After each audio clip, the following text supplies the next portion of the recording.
Assalamualaikum warahmatullahi wabarakatuh. Saya Faris Agus dari Teknologi Pendidikan. Saya akan menjelaskan kerjasama dan instrumen nasional pencegahan korupsi. Korupsi adalah benalu dalam kehidupan masyarakat modern. Meskipun berbagai upaya pencegahan telah dilakukan, dampaknya belum maksimal dalam mengubah perilaku oknum yang menyimpang. Manusia pada umumnya memiliki sifat baik sejak lahir, namun lingkungan dapat memengaruhi tindakan seseorang untuk berbuat hal yang tidak diperkenankan. Pentingnya pencegahan korupsi. Pendekatan kejiwaan.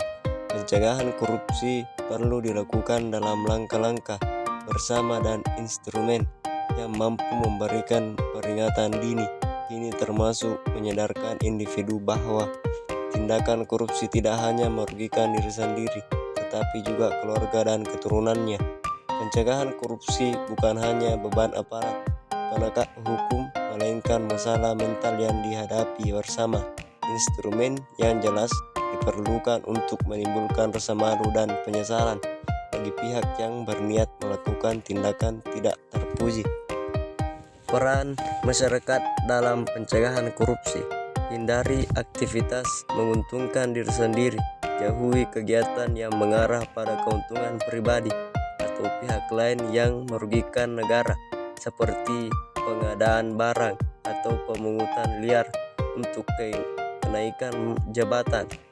Jaga kehormatan diri dan keluarga. Tindakan korupsi tidak hanya menghancurkan reputasi pribadi, tetapi juga berdampak buruk pada keluarga dan masa depan keturunan. Sampaikan informasi dengan bukti kuat. Laporkan tindakan merugikan negara kepada pemimpin atau pihak berwajib dengan bukti yang kuat, tanpa tujuan menjatuhkan nama baik orang lain. Lakukan literasi dan perbaiki sistem. Meningkatkan pemahaman masyarakat tentang korupsi dan hukumnya, serta memperbaiki sistem yang rentan terhadap tindakan korupsi. Kerjasama pemberantasan korupsi di dalam negeri. Kolaborasi multisektoral. Upaya pemberantasan korupsi membutuhkan kerjasama dari berbagai sektor dan lapisan masyarakat untuk dampak yang lebih luas. Peran penegak hukum. Institusi seperti KPK, Kejaksaan, dan Kepolisian memegang peran krusial dalam pencegahan, penyelidikan, dan penuntutan kasus korupsi. Reformasi regulasi. Lembaga legislatif MPR, DPR, dan DPRD bertanggung jawab mengegaskan dan menyempurnakan undang-undang untuk menindak modus korupsi modern. Teladan integritas. Pejabat dan pimpinan wajib menjadi contoh nyata dalam pelayanan publik yang bersih serta aktif mendukung gerakan anti korupsi. Pihak-pihak pencegahan dan penuntut korupsi. Ombudsman Republik Indonesia memberikan edukasi hak dan kewajiban warga negara serta menerima pengaduan masyarakat terhadap tindakan aparat yang mengarah pada korupsi. Lembaga Swadaya Masyarakat LSM memperkuat civil security dengan mengawasi jalannya pemerintahan dan melapor tindakan tidak terpuji seperti nepotisme atau korupsi. MPR, DPR, dan DPRD memiliki fungsi pencegahan dan perbaikan instrumen hukum, terutama dalam memperbarui peraturan untuk menindak pelaku korupsi.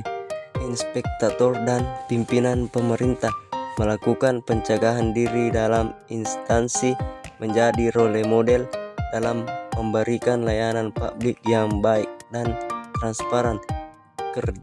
Kejaksaan RI dan Kepolisian RI melakukan literasi pencegahan dan penuntut tindak pidana korupsi yang dilakukan oleh oknum.